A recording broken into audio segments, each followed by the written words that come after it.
షణ్ముఖ పార్వతీ సమేత పరమేశ్వరాయన్ మహా.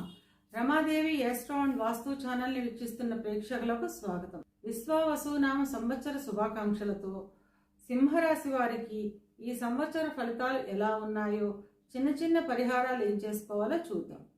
మనం చెప్పుకునేవి సంవత్సర ఫలితాలు కనుక గురువు, శని, రాహు, కేతువుల యుతి స్థితి గతుల ఆధారంగా ఫలితాలు ఉంటాయి. గురువు వృషభంలో సంచారం చేస్తూ మే 15వ తేదీన మిథునంలోకి ప్రవేశిస్తాడు. శని మీనంలో సంచారం చేస్తున్నాడు. రాహు మీనంలో సంచారం చేస్తూ మే 18వ తేదీన కుంభంలోకి ప్రవేశిస్తాడు. కన్యలో సంచరిస్తున్న కేతువు మే 18వ తేదీన సింహంలోకి ప్రవేశిస్తాడు. ఈ గ్రహస్థితిని ఆధారంగా చేసుకొని సింహరాశి వారికి విశ్వావసునామ సంవత్సర ఫలాలు ఎలా ఉన్నాయో, చిన్న చిన్న పరిహారాలు ఏం చేసుకోవాలో చూద్దాం. మఖ 1, 2, 3, 4 పాదాలు, పుబ్బ 1, 2, 3, 4 పాదాలు, ఉత్తర మొదటి పాదము కలిపి సింహరాశిలో ఉంటుంది. సింహరాశికి అధిపతి రవి. ఈ సంవత్సరం సింహరాశి వారికి ఆదాయం 11, వ్యయం 11, రాజ్యపూజ్యం 3, అవమానం 6. సింహరాశి వారికి సంవత్సరం మిశ్రమ ఫలితాలు ఉంటాయి. సంవత్సరంలో ఎక్కువ కాలం ఉత్సాహంగా ఆహ్లాదంగా ఉంటారు. అప్రయత్నంగానే కార్యసిద్ధి, ధనవృద్ధి కలుగుతుంది. అప్పుడప్పుడు ఆటంకములు, మానసిక అశాంతి ఉన్నా ధన ఆదాయం బాగుండుటచే ఆహ్లాదంగానే ఉంటుంది. ఈ సంవత్సర ప్రారంభంలో చిన్న చిన్న సమస్యలు ఉన్నప్పటికీ సంవత్సరం మధ్యమంలో ఆనందదాయకంగానే ఉంటుంది. అకాలంగా అధిక ప్రయాణాలు చేసే అవకాశం ఉంటుంది. నమ్మిన వారి వల్లే మోసపోయే అవకాశం ఉన్నందున ఎవరిపైనా ఎక్కువ నమ్మకం ఉంచకపోవడం, గుడ్డిగా నమ్మకపోవడం వంటిది మంచిది. ఇక విద్యార్థుల విషయానికి వస్తే విద్యార్థులకు మిశ్రమ ఫలితాలు ఉంటాయి. అనుకున్న ఫలితాలు సాధించుటకు అధికంగా కష్టపడాల్సిన అవసరం ఉంటుంది.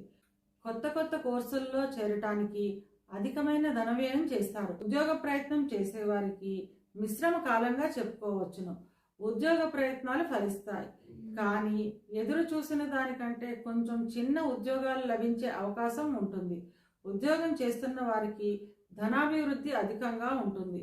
బదిలీలు లేదా పదోన్నతులు గురించి ప్రయత్నించే వారికి కష్టం మీద విజయాలు సాధిస్తారు. పై అధికారుల మన్ననలను పొందుతారు. ఉద్యోగ నిమిత్తం విదేశాలకు వెళ్ళాలి అనుకునేవారు లేదా అక్కడ నివాసం ఏర్పరచుకోవాలి అనుకునేవారికి ఈ సంవత్సరం అనుకూలంగా ఉంటుంది.